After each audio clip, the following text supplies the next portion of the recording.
Phil. Thank you for having me finally. Yes, it's really cool. And it's very awesome to be speaking at like my home chapter, so I know a bunch of you already, which is really rad. So I want to get into curiosity with us today. Who here has never been kissed? So we can sort you out pretty quickly. Like, oh, that's what.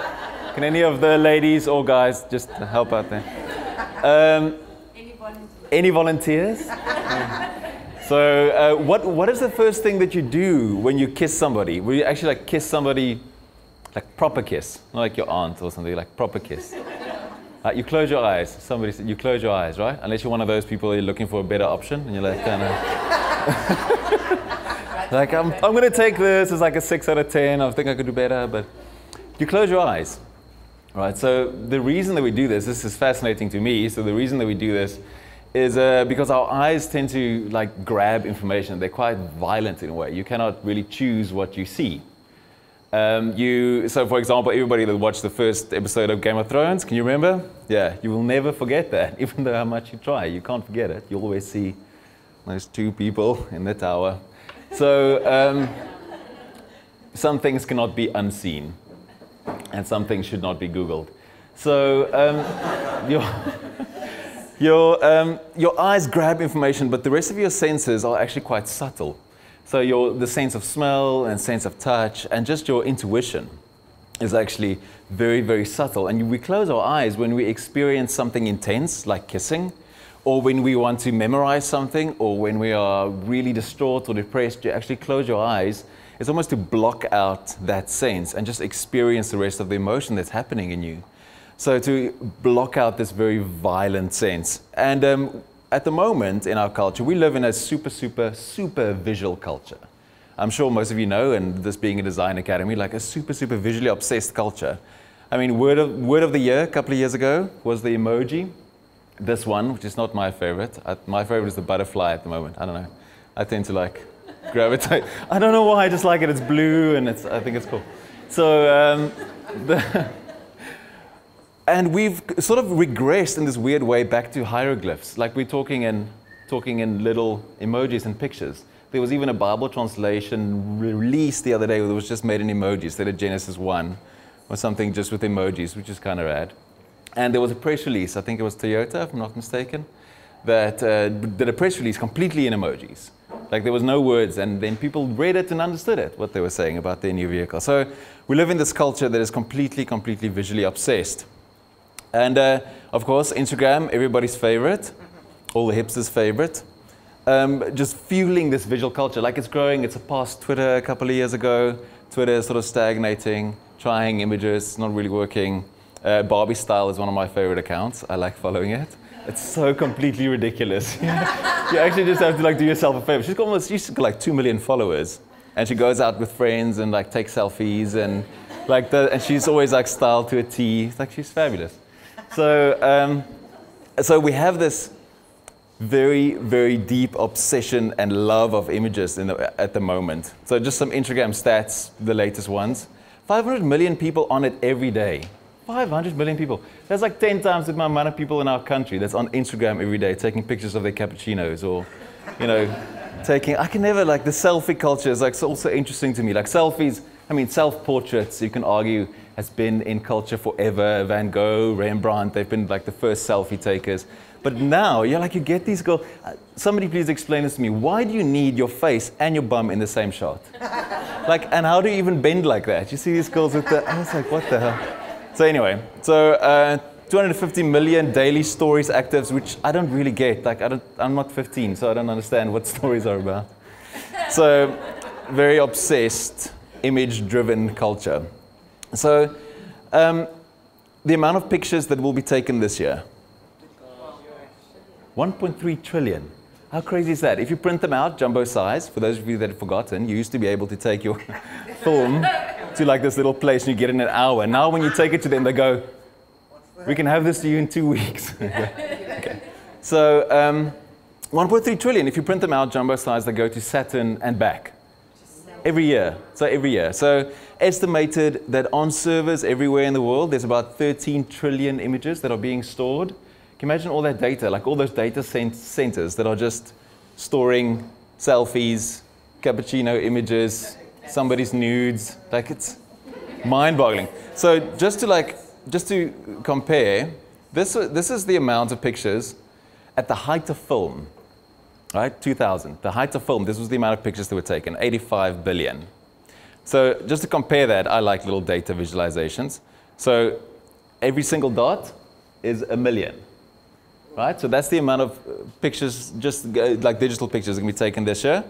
And those little red dots are at the height of film that were taken, 85 billion. Oh, can you see the red dots? Oh my word, it's in the corner. You can't even see it, see? It's in the corner there. See, I didn't go to design college, that's why.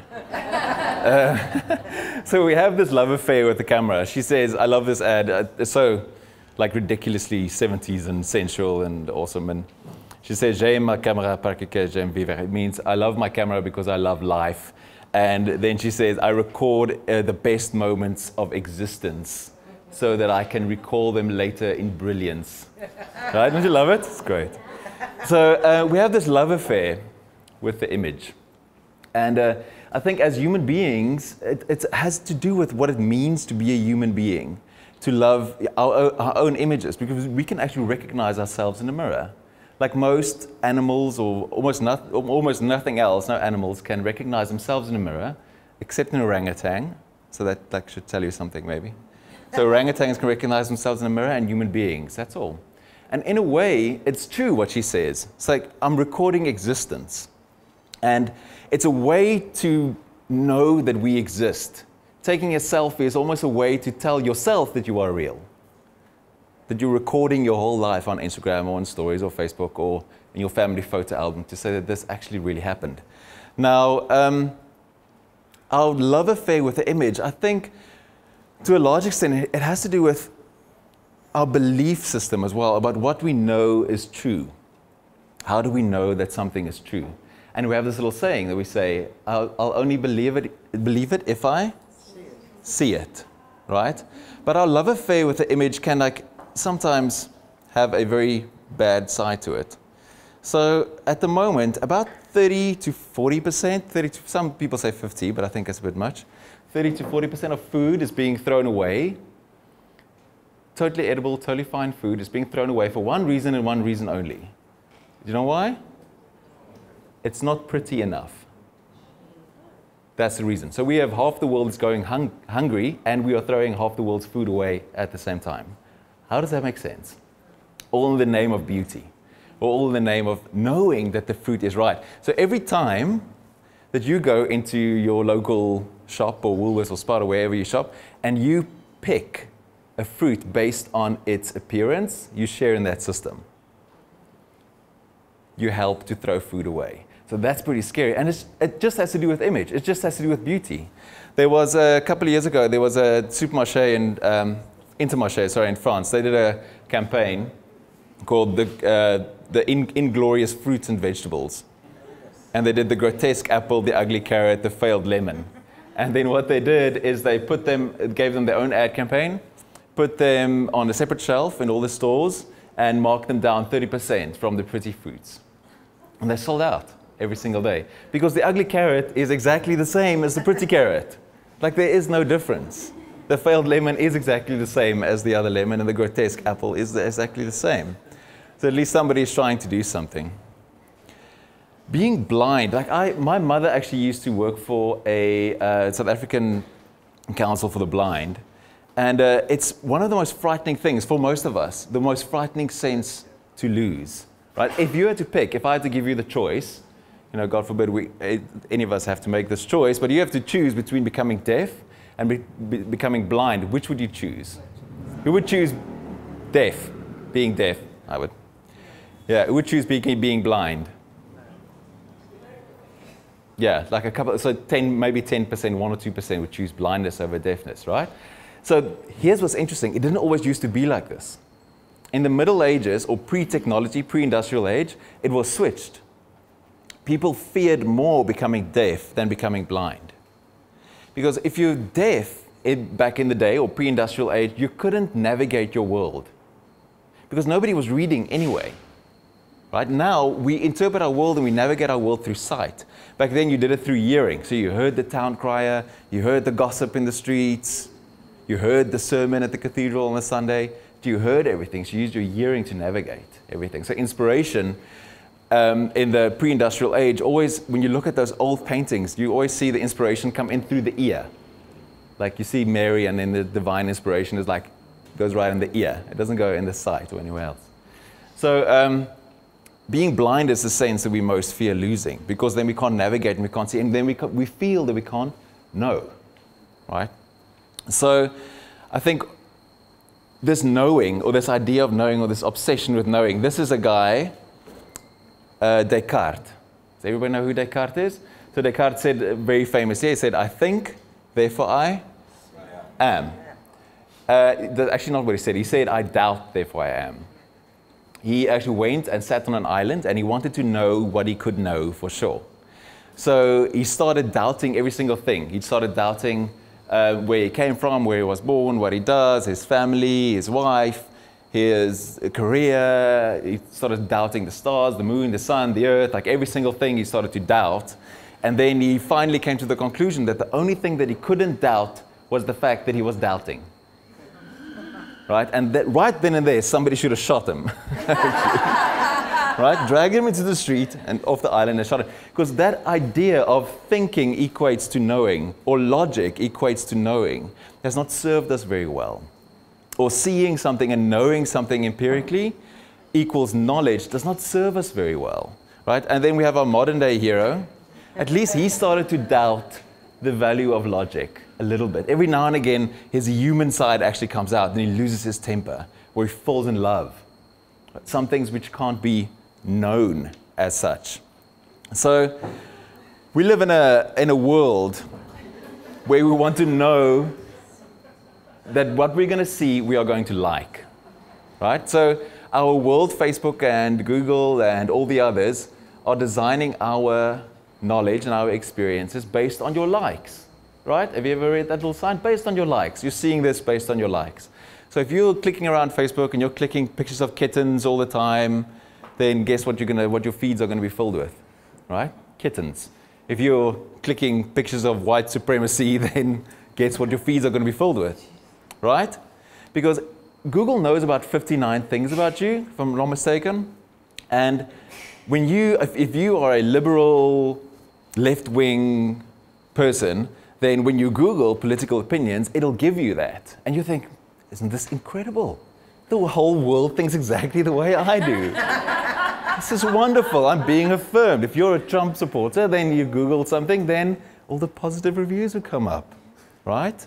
So a friend of mine the other day, she's like, I went onto this website and was looking at these boots, and they were so fantastic, and I decided, no, they're too expensive. And I just went out the website, and a couple of weeks later, I went back onto another website, and here was an ad with the boots. I think God is telling me to buy these boots. I was like, no, I don't think it's God telling you to buy these boots. I think it's Google telling you to buy these boots. So everything that we see is curated based on our likes. And we like this because it's safe. As human beings, we like things that we know and already agree with. And especially as creatives, we have our little sources, FFF found, or, Pinterest, or, Pinterest weddings. I'm sorry, if I have to go to another Pinterest wedding, like you can actually gauge the Pinterest level of a wedding by the amount of wreaths and like console jars they are or something. Like, it's so annoying. Like, please get another reference.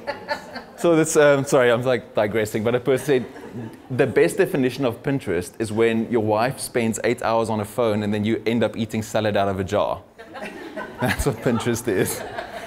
So we always go to the same sources as creatives because it's easy, right? And we always read things, read books, read articles, read magazines that we already know that we're going to like and we already know that we agree with. And we do this with movies as well. You go to a movie that you already know you're going to like.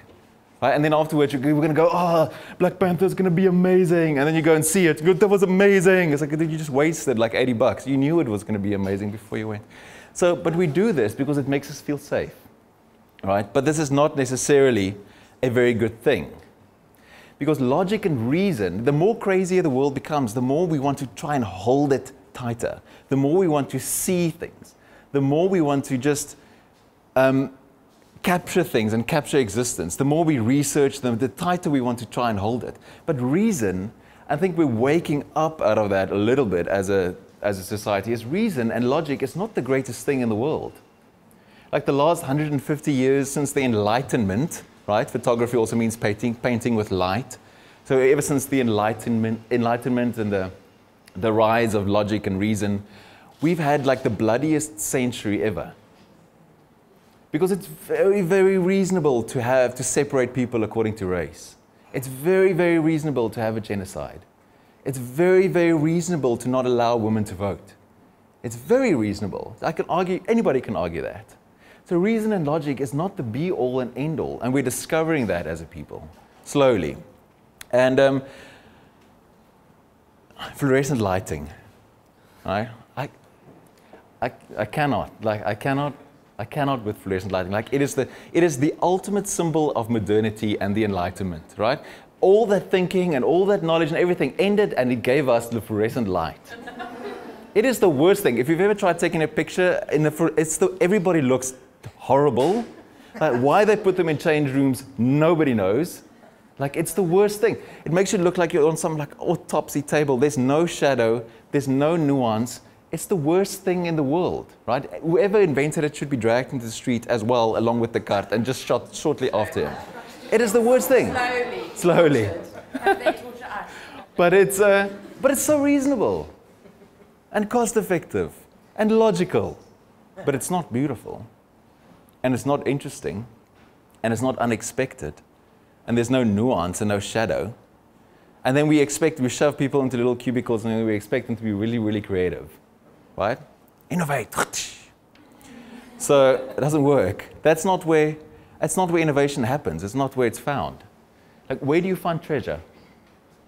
In a brightly lit room on a table, like under some fluorescent lighting with neon signs going, here it is. Going, no, it's not there. It's in the shadows. Like it's always behind a wall, underneath a rock. You have to work to get there. You have to get lost a little bit, and then you find it. There's a story of friends of ours who had this really old house, 100 years or more, and eventually he had to go up into the ceiling, and it's dusty. We also live in this massively old house, and it's very dodgy and scary to go up into the ceilings. And like there's like skeletons of rats and somebody's grandmother and like things up there. And he was digging around and trying to fix something, and he found this little purse, this little velvet purse. And when he came down, they opened it, and there was like old Krugerrands in there. And there was so much that they could pay off their house. How cool is that? But the lesson being, if you never go into the dodgy, dingy spaces where you don't like to be and go dig around there, you'll never find the gold. As simple as that. Like in Japanese culture as well, like patina on silver is valued. Because you can't create it. It's unpredictable. It grows. It takes time. So I've got this, in our house, I have this like little patina, little garden. So I've got like old silver trophies and things that I find at like Milton Market or wherever, and then I just leave them. And our poor cleaning lady, she doesn't understand why she's not allowed, and she took initiative, right, and cleaned all my silver, and I freaked out. I was like, why did you clean my silver? Now all the patina's gone, now it has to like restart again, and shame. So, but I think that secretly, you know, we love mystery. We're all very enlightened and logical and reasonable, but secretly we love mystery. I know that we do, because I put mine away, but we all carry these little black rectangles around with us, right? And almost none of us know how they work. You have no idea. Like the first time one of you, when you got your first smartphone or whatever, that's the most incredible thing. You just touch the screen and it like wakes up. You just lift it and it wakes up. It's like, how does that work? I don't know, it's awesome. Because we love magic. We love magic, and we love that we don't know. Because I tend to think that as human beings, we need that. We need a little bit mystery, and we need to not know. So in Praise of Shadows, there's this great article. It's by a Japanese architect, like written in the 30s or 40s, about Japanese aesthetics. You go find it online and just Google it. In Praise of Shadows. And it talks about how the importance is the things that are not known in design. The things that you don't know where they come from. Exploring the unknown, the uncertainty. And we need that. We all need mystery in our lives. You see, one of the worst forms of torture is white room torture, where they place you under fluorescent lighting, yeah, in a white room with white bed, white linen, put you in white clothes, you get like soft pantoffels, and they give you white food on white paper plates, and they never turn off the lights, and then after a couple of days you go insane. Because you can, and the reason is you can no longer distinguish between what is inside and what is outside. So you don't have a place to hide. We don't have a place to hide all the secrets and everything that's come stumbling out. And some of the people that have experienced this say that it's one of the worst forms of torture that there is, white room torture.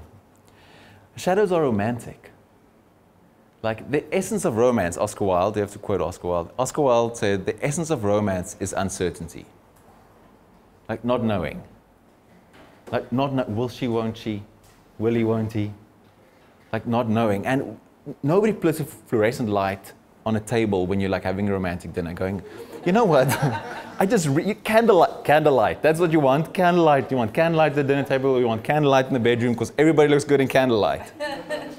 Right? You want shadow. You want uncertainty.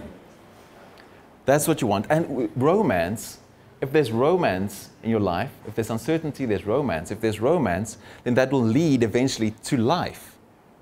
No romance, no babies, no life. Right? No romance in a business, no romance in your life, no romance in your career, no romance, no uncertainty, no life. Very easy. One of my favorite architects, Peter Zumthor, he designs in a very weird way. He designs by using senses other than sight, although his buildings are very beautiful. When you walk into one of his spaces, it feels like you've been there before, because he uses textures from your childhood and familiar scents and feels. So if you, just by opening one of his doors, it feels like you've been there already. He designs in a way beyond sight, which is actually very interesting. The art of going for a walk. I call myself a flaneur, because a flaneur is a man who saunters around the city observing society. Right? It's either that, so it existed in the 17th, 18th century France, Paris. So it's that, and it's also like an old man sitting in a cafe looking at girls. So those are the two definitions. And being a flaneur is about the importance of walking. Because cities, this is a new app called WalkScore, and it's not about finding a nice place to eat, it's about actually finding a place to live. But it's all rated on the walkability of the place that you buy. And a city like Cape Town, at least in the bowl, like it's a very walkable place, which is also why it's so expensive to live here. Right? And the more walkable the place is, the more expensive it will be in the future. And getting lost is a gift. Getting lost and being curious. So we have this, I'm going over a little bit of time, but we were in Paris a couple of years ago, my wife and I, just before we had our daughter, and we had like no money. Such a hashtag white privilege, no money in Paris.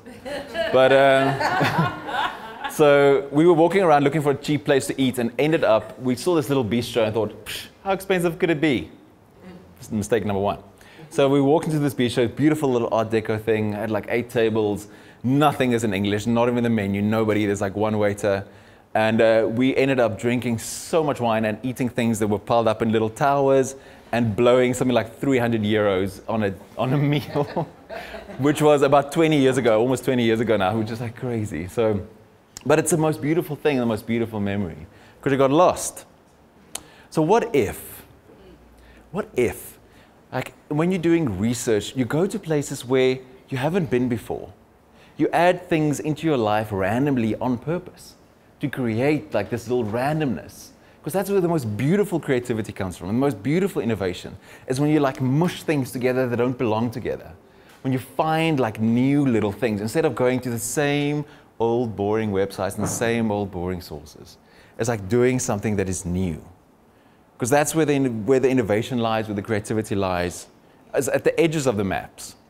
This is an old map before America existed. So pre-Trump. So before America existed. But on the edges of the maps, it will always say, here be dragons. I.e., Game of Thrones reference, you have to like have it in every talk. So to go to the places where the dragons are. To like not go to the easy and the safe places that you already know. To be curious and to go into those places. Because if you don't go there, new worlds will never be discovered. So I want to finish off just with, I always give like little tasks. I like giving little tasks. So, and it's good to finish off a talk with some nudity. So it's not a South African guy, that one. In the old Greek gyms, they used to train in the nude, right? Because it's very difficult to do like spinning in a toga. So you used to train in the nude. And on top of the gym, when you walk into it, it said the words in Greek, not in English, strip or attire. Right? So get your skin in the game. That's where that expression comes from. Get your skin in the game. Right? Actually put yourself into it and actually do it. So to actually try. So at every time and every talk and every month we sit here, something pops, hopefully, of a little light bulb goes up. And if you don't action that within 24 hours, it goes away. The little neural pathway that just formed goes away. So you need to actually do it. So I'll give you a little task. It's something that we do from time to time, just to purposely put some randomness in your life. So the next time you go to a movie, pick the number of the cinema, right? If you know there's 10, then pick a number from 1 to 10, and then pick it beforehand with a roll of dice you can, or however, just randomly. And when you arrive there, the rule is you have to see whatever is watching at number 5. Even if it is 7 brides with 7 dresses or whatever, you have to watch it. The only like little addendum is like if it's a foreign language film with no subtitles, then you can like pick another one. But otherwise, you have to watch it. Doesn't matter what it is. And sitting through, and you have to sit through the whole thing and find something. And I can almost guarantee you that you'll find something. There'll be something in there that you did not know before. There'll be a reference or a visual, something that you did not see before. Something that you would not normally go to. Because we all desperately need that in our life. So just to finish off, it's like shadows are romantic. Uncertainty is romantic. To be curious is a gift. To get lost is a gift. And to stray away from the known path is a complete gift and an adventure. And that's where it lies. That's where innovation lies. That's where creativity lies. So thank you very much.